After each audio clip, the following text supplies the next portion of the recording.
వ్యాప్తంగా కూడా అన్ని జిల్లా హెడ్ క్వార్టర్స్లో వాజ్పేయి గారి విగ్రహాన్ని ఏర్పాటు చేయడం, అదేవిధంగా వాజ్పేయి గారి పాలన, అదేవిధంగా మోడీ గారి సుపరిపాలన యాత్రని రాష్ట్ర అధ్యక్షులు ప్రారంభించడం జరిగింది ఈ నెల 11వ తేదీ నుంచి. అదేవిధంగా ఆ భాగంలో 15వ తేదీ ఉదయం 10 గంటలకి మన నెల్లూరుకి మా భారతీయ జనతా పార్టీ రాష్ట్ర అధ్యక్షులు, అదేవిధంగా ఢిల్లీ ముఖ్యమంత్రి అయినటువంటి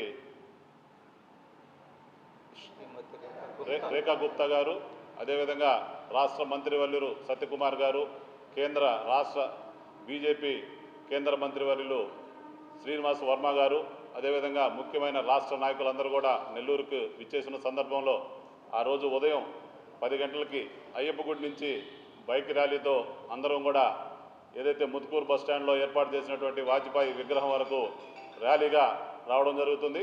అక్కడ Telugu Desam party, Janasena party, BJP party నాయకులందరూ కూడా, కూటమి ప్రభుత్వం అంతా కూడా అక్కడ ఆ వేదిక మీద అందరూ కూడా వాజ్పేయి పాలనలో ఏదైతే రాష్ట్రానికి దేశానికి చేసినటువంటి మేలుని ఆయన గురించి కూడా మొత్తం కూడా తెలియజేయడం జరుగుతుంది.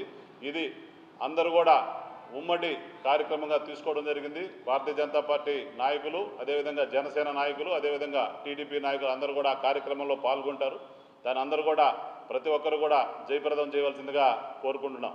అదేవిధంగా ఏదైతే అటల్ బిహారీ వాజ్పేయి గారు ఎటువంటి వ్యక్తి అనేది మనందరూ కూడా ప్రపంచానికి మొత్తానికి కూడా తెలుసు. ఒక్క ఓటుతో ప్రధానమంత్రి గెలిచే పరిస్థితి ఉన్నప్పటికీ కూడా దాన్ని తృణప్రాయంగా వదులుకొని దేశం కోసం, ధర్మం కోసం పనిచేసినటువంటి వ్యక్తి వాజ్పేయి గారు. ఏదైతే ఈరోజు వాజ్పేయి గారి ఆలోచనలో ఏదైతే అంత్యోదయ కావచ్చు, రోడ్లు విస్తరణ కావచ్చు, అదేవిధంగా 370 ఆర్టికల్ కావచ్చు, రామమందిర నిర్మాణం కావచ్చు, ప్రతి పేదలకు కూడా, బడుగు బలహీన వర్గాలకు అందరూ కూడా ఏదైతే ప్రభుత్వం ద్వారా వచ్చేటువంటి సంక్షేమ పథకాలన్నీ కూడా చేరాలనే ఉద్దేశంతో ఏదైతే ఆయన ఆలోచన చేశాడో ఆ ఆలోచనని ఈరోజు మన దేశ ప్రధానమంత్రి నరేంద్ర మోడీ గారు ముందుకు తీసుకుపోతూ, అన్ని కార్యక్రమాల్లో ముందుకు తీసుకుపోతూ ఏదైతే ఆలోచన వాజ్పేయి గారు చేసినటువంటి ఆలోచనని ఈరోజు ఆయన పాటిస్తూ దాన్ని ముందుకు తీసుకుపోతూ ఏ విధంగా 11 సంవత్సరాల నుంచి కూడా సుపరిపాలన చేస్తున్నారో దానంతా కూడా మనం ప్రజలందరూ కూడా తెలియజేయాలి. ఆ విధంగా ఈ కార్యక్రమాన్ని ఏంటంటే రూట్ మ్యాప్ ఉండడం జరుగుతుంది. రాష్ట్ర అధ్యక్షులు వాళ్ళందరూ కూడా రేపు సాయంత్రానికి నెల్లూరుకి చేరుకోవడం జరుగుతుంది. ఉదయాన్నే బైక్ ర్యాలీ ఉంటుంది, మధ్యాహ్నం మళ్ళీ కూడా భోజనం చేసుకున్న తర్వాత బయలుదేరి ఒంగోలుకి పోతారు. కాబట్టి మీడియా మిత్రులకి, అదేవిధంగా బీజేపీ, తెలుగుదేశం, జనసేన నాయకులకు, కార్యకర్తలు అందరూ కూడా వేలాది మంది ఆ సమావేశానికి రావాలని చెప్పి తెలియజేస్తూ సెలవు తీసుకుంటున్నాను. గారి నాయకత్వంలో జిల్లా వ్యాప్తంగా పార్టీ కార్యక్రమాలు చాలా వేగవంతంగా జరగడం సంతోషకరమైన విషయం. రాష్ట్ర పార్టీ ఏ కార్యక్రమం ఇచ్చినప్పటికి కూడా దాన్ని విజయవంతం చేయడం కోసం జిల్లా అధ్యక్షులు నిరంతరం కృషి చేస్తున్నారు. వారి యొక్క టీము కూడా, ఆ జిల్లా ఆఫీస్ బేర్స్ అందరూ కూడా వారికి అండగా నిలబడి అన్ని విషయాల్లో, ప్రత్యేకంగా ఈరోజు అటల్ బిహారీ వాజ్పేయి గారి విగ్రహ ప్రతిష్ట విషయంలో వారు కొద్ది సమయం మా రాష్ట్ర అధ్యక్షులు పిలిపించారు. వచ్చిన నూతన అధ్యక్షుడు చాలా దాన్ని ఏమంటారంటే out of the box thinking అంటారు. మోసపోసిన రాజకీయాలుగా కాకుండా కొత్తగా ఆలోచించి పార్టీని ఏ విధంగా ముందుకు తీసుకుపోవడం అనే విషయంలో వారు ఎప్పుడు ఆలోచిస్తుంటారు. అందులో భాగంగానే ఆ జాషువా జన్మదినం కానివ్వండి, లేదా గిరిజనుల కార్యక్రమాలు కానివ్వండి, లేదా ఈరోజు వాజ్పేయి గారి విగ్రహ ప్రతిష్ట వారి మనసులో నుంచి వచ్చిన ఆలోచన. అంత గొప్ప వ్యక్తికి మన రాష్ట్రంలో ప్రతి జిల్లా కేంద్రంలో వారి యొక్క విగ్రహం ఉండాలా. దేశ ప్రజలు వారిని మర్చిపోలేరు. భారతదేశం ఉన్నంత వరకు వాజ్పేయి గారు గుర్తుంటారనే ఉద్దేశంతో ఈరోజు చేస్తున్నారు. ఆ కార్యక్రమాలు నిరంతరం పనిచేసి మా టీం ఎవరైతే ఉన్నారో వాళ్ళు విజయవంతం చేయడానికి ప్రయత్నం చేస్తున్నారు. ఒకటి. రెండవది, ఈరోజు మన నెల్లూరు జిల్లాలో, పాత జిల్లాలో ఒక బర్నింగ్ సమస్య ఉంది. ఒకటి, గూడూరు నియోజకవర్గాన్ని తిరుపతి జిల్లాలో కలుపుతున్నారనేది. దాని మీద కొంతమంది రాజకీయాలకు అతీతంగా ఆందోళన చేస్తున్నారు. భౌగోళికంగా మిగతా విషయాలు ఆలోచించినా నెల్లూరుకి దగ్గరగా ఉంది. ఒకటి, ప్రతి పార్లమెంటు ఒక జిల్లాగా ఉండాలనే ఆలోచన బీజేపీకి ఉన్నప్పటికీ కూడా భౌగోళికంగా ఎక్కడ ఏ పరిస్థితులు ఉన్నాయో దాన్ని బట్టి కలపాలనేది ఒక ఆలోచన. దాంట్లో భాగంగానే జగన్మోహన్ రెడ్డి గారు ఉన్నప్పుడు మన 25 పార్లమెంట్ అయినా కానీ 26 జిల్లాలు చేశారు వారు. ఎందువలంటే భౌగోళికంగా ఈరోజు ప్రజలు కూడా కోరుకుంటున్నారు. వీటన్నిటికంటే సమస్య ఏంటంటే గత ఎన్నికల్లో చంద్రబాబు నాయుడు గారు, లోకేష్ గారు ఇద్దరూ కూడా గూడూరుని నెల్లూరులో కలుపుతామని ఒక మాట చెప్పున్నారు. అందువల్ల ప్రజలు పెద్ద ఎత్తున ఆశించారు కలుపుతారని. కాబట్టి ఈరోజు మేమే కాదు, టీడీపీ నాయకత్వము, స్థానిక శాసనసభ్యులు, జిల్లాలో ఉండేవాళ్ళందరూ కూడా ప్రభుత్వానికి, ముఖ్యమంత్రి గారికి విజ్ఞప్తి చేయాలన్నారు. ప్రజలు కోరుకుంటున్నారు నెల్లూరులో ఉండాలని. ఎందువల్లంటే అన్ని విధాలా అనుకూలంగా ఉంటుందని. గతంలో మనం చూసాం, సర్వేపల్లి నియోజకవర్గం తిరుపతి పార్లమెంట్లో భాగమైన ఆనాటి శాసనసభ్యుడు గోవర్ధన్ రెడ్డి గారు గట్టిగా ప్రయత్నం చేసి నెల్లూరు జిల్లాలోనే ఉంచేటట్లుగా ఉంచారు. ఆ విధమైన ఆలోచనతోటి కొంత గూడూరు నియోజకవర్గాన్ని ప్రభుత్వం పునరాలోచించాలని కోరుకుంటున్నాం. ఎందుకంటే ప్రజలు ఆశిస్తున్నారు. ఆనాటి ప్రతిపక్ష నాయకుడు చంద్రబాబు నాయుడు గారు, మన లోకేష్ బాబు గారు కూడా మాట ఇచ్చున్నారు ప్రజలకు అక్కడ మీటింగుల్లో. అందువల్ల పునరాలోచన చేయాలని, మా పార్టీ రాజకీయాలకు అతీతంగా దీన్ని ఆలోచించాలని నేను కోరుకుంటున్నాను. ఈరోజు జిల్లా అధ్యక్షుడి ఆధ్వర్యంలో పత్రికా విలేకరుల సమావేశం ఏర్పాటు చేయడం జరిగింది. డిసెంబర్ 15వ తేదీ నెల్లూరులో అటల్ బిహారీ విగ్రహం ఆవిష్కరణ కార్యక్రమాన్ని మీ ద్వారా పెద్ద ఎత్తున ప్రజల్లోకి తీసుకుపోవడం కోసం పత్రికా విలేకరుల సమావేశం ఏర్పాటు చేయడం జరిగింది.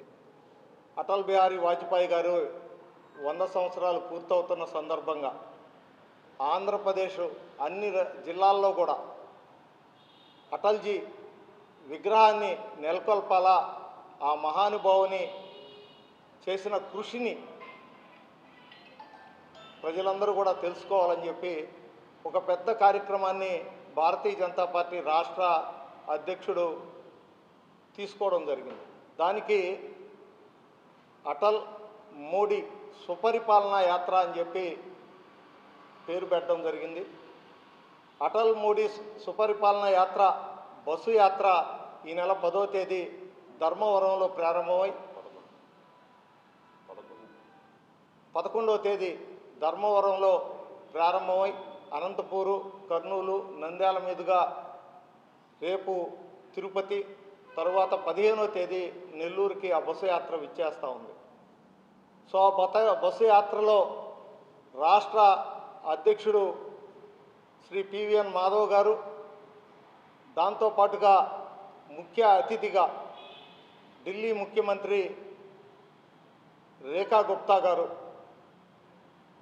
వారితో పాటుగా రాష్ట్ర ఆరోగ్య శాఖ మంత్రులు సత్యకుమార్ యాదవ్ గారు, కేంద్ర మంత్రివర్యులు శ్రీనివాస్ వర్మ గారు విచ్చేస్తున్నారు. ఆ యాత్రని 15వ తేదీ ఉదయం 10 గంటలకి మనం అయ్యప్ప గుడి వద్ద రిసీవ్ చేసుకోవడం జరుగుతుంది. ఆ రిసీవ్లో పెద్ద ఎత్తున భారతీయ జనతా పార్టీ కార్యకర్తలు, సానుభూతి పరులు, మిత్రపక్షాలకు సంబంధించిన కార్యకర్తలు అందరూ కూడా పెద్ద ఎత్తున స్వాగతం పలకాలని చెప్పి, ఆ స్వాగత కార్యక్రమానికి విచ్చేయాలని చెప్పి నేను ఈ సందర్భంగా కోరుకుంటున్నా. ఆ యాత్ర నేరుగా మన ముత్కూరు రోడ్డు జంక్షన్కి చేరుకుంటుంది. ఆ ముత్కూరు రోడ్డు జంక్షన్లో 11 గంటలకి విగ్రహ ఆవిష్కరణ చేసి అక్కడే బహిరంగ సభ ఉంటుంది. ఈ కార్యక్రమం చాలా విశిష్టమైన కార్యక్రమం. ప్రధానంగా అటల్ బిహారీ వాజ్పేయి గారు గురించి మనం ఈరోజు ప్రజలకు తెలియజేయాల్సిన అవసరం లేదు. కానీ ఆయన ఏదైతే మార్గదర్శనం చేశాడో, ఏదైతే చక్కటి పరిపాలన ఈ దేశానికి అందించాడో, అదంతా కూడా భవిష్యత్తు తరాలు ఆదర్శంగా తీసుకొని దాన్ని ఆచరించి ఆ దిశగా ఉంటే దేశం మనం కోరుకున్న స్థితికి రావడానికి చాలా తక్కువ సమయం పట్టద్ది. కాబట్టి అలాంటి మహనీయుని జీవిత చరిత్ర అందరికీ తెలియజేయడం కోసం, ఆయన పరిపాలనని అందరికీ మరొక్కసారి గుర్తు చేయడం, మననం చేయడం కోసమే ఈ కార్యక్రమం తీసుకోవడం జరిగింది. అటల్ బిహారీ వాజ్పేయి విగ్రహ ఆవిష్కరణ వంశీధర్ రెడ్డి అధ్యక్షతను రావడం నిజంగా ఆయన అదృష్టం. మేమందరం అధ్యక్షులుగా ఉన్నా కానీ అంత మంచి కార్యక్రమం మా భుజస్కంధాల మీద కాకుండా ఆయన నిర్వహించడం చాలా అదృష్టంగా నేను భావిస్తూ, అటల్ బిహారీ వాజ్పేయి విగ్రహ ఆవిష్కరణలో మనమంతా కూడా పాల్గొనే అవకాశం రావడం చాలా సంతోషదాయకం. అలాంటి మహనీయుని విగ్రహ ఆవిష్కరణ కార్యక్రమంలో పెద్ద ఎత్తున ప్రజలు పాల్గొనాలని చెప్పి ఈ సందర్భంగా నేను పిలుపునిస్తున్నా. భారతదేశంలో అతి చిన్న వయసు నుంచి కూడా రాజకీయాల్లో ఉంటూ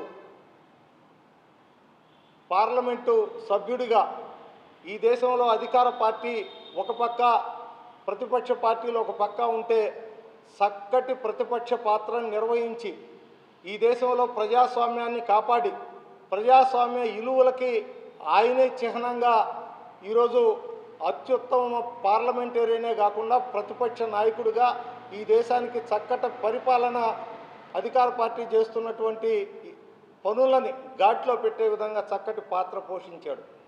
దాని తర్వాత ఆయన అధికారం వచ్చింది. అధికారం వచ్చిన తర్వాత ఈ దేశ దిశ మార్చి ఈ దేశాన్ని అభివృద్ధి పదంలో ముందుకు నడిపించి ఈ దేశం ఏదైతే ఈరోజు 5వ ఆర్థిక శక్తిగా, ఇప్పుడు 4వ ఆర్థిక శక్తిగా అవతరించి అతి త్వరలో 2030 నాటికి 3వ ఆర్థిక శక్తిగా, 2040 నాటికి తిరిగి భారతదేశం పూర్వ వైభవ స్థితి వచ్చే దిశగా పునాది వేసిన మహనీయుడు. ఆయన పునాది వేశాడో దాన్ని ఆశయాన్ని ముందుకు తీసుకోబోతూ నరేంద్ర మోడీ గారు ఆయన ఆశయాలను కొనసాగిస్తూ ఆయన ఆశయాన్ని సాధిస్తూ పయనిస్తున్నటువంటి ఈ చక్కటి అవకాశం మాత్రం అటల్ బిహారీ వాజ్పేయి చూపించిన మార్గం. కాబట్టి అలాంటి మహనీయునికి ఆ విగ్రహ ఆవిష్కరణలో పాల్గొని ఘనమైన నివాళులు అర్పించాలని చెప్పి ఈ సందర్భంగా నేను కోరుకుంటా ఉన్నా. ప్రజలకి అందరూ కూడా పాల్గొనాలని పిలిపిస్తూ మా మిత్రపక్షాలు అందరం కలిసి పాల్గొనే ఈ కార్యక్రమంలో పెద్ద ఎత్తున ప్రజలు పాల్గొనాలని కోరుకుంటున్నాను. ఎలక్ట్రానిక్ మీడియా, సోషల్ మీడియా సోదరులందరూ కూడా మనస్ఫూర్తిగా ధన్యవాదాలు తెలియజేస్తూ,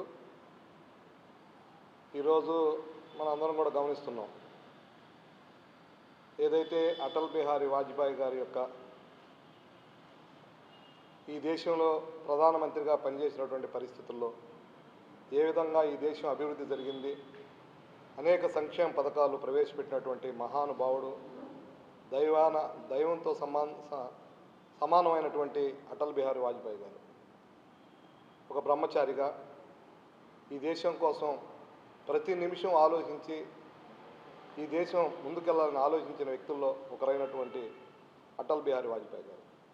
ముఖ్యంగా భారతీయ జనతా పార్టీ రాష్ట్ర అధ్యక్షులు బస్సు యాత్రలో భాగంగా, మోడీ గారి సుపరిపాలన యాత్రలో భాగంగా ఈ యొక్క రాష్ట్ర వ్యాప్తంగా మోడీ గారి యొక్క స్టాచ్యూస్ ఏదైతే విగ్రహాలు ఉన్నాయో అవన్నీ కూడా ఏర్పాటు చేయాలనే ఆలోచన చేసి ధర్మవరంలో 11వ తారీఖు స్టార్ట్ అయ్యి అదేవిధంగా అనేక జిల్లాలు పర్యటన చేసుకుని వస్తూ మనకి 15 ఉదయం ఈ యొక్క జిల్లాలో మంచి పెద్ద ఎత్తున కార్యక్రమం ఏర్పాటు చేయడం జరిగింది. స్టాచ్యూ కూడా మన యొక్క ముత్తుకూరు సెంటర్లో, ఏదైతే హరినాథపురం సెంటర్లో ఏర్పాటు చేయడం జరిగింది.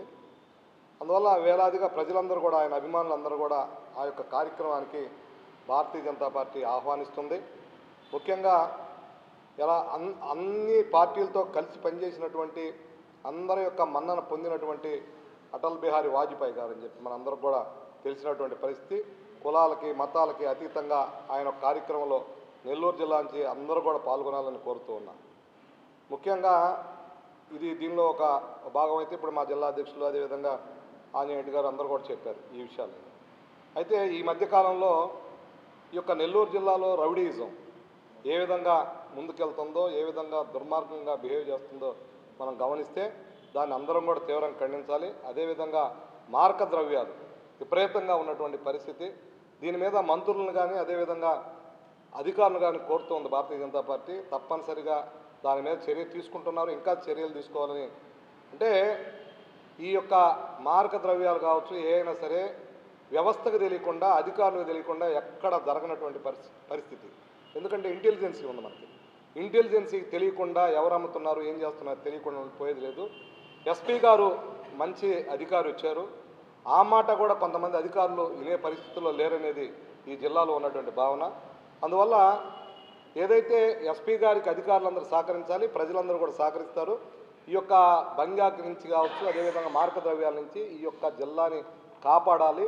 అదేవిధంగా మంత్రులు, ఎమ్మెల్యేలు కూడా దీని మీద అన్ని పార్టీలతో కూటమిలో ఉన్నటువంటి అందరితో నాయకులతో అందరితో చర్చించి ఒక మంచి ఆలోచనతోటి ఈ జిల్లాని అభివృద్ధి దిశగా తీసుకెళ్లాలని కోరుతూ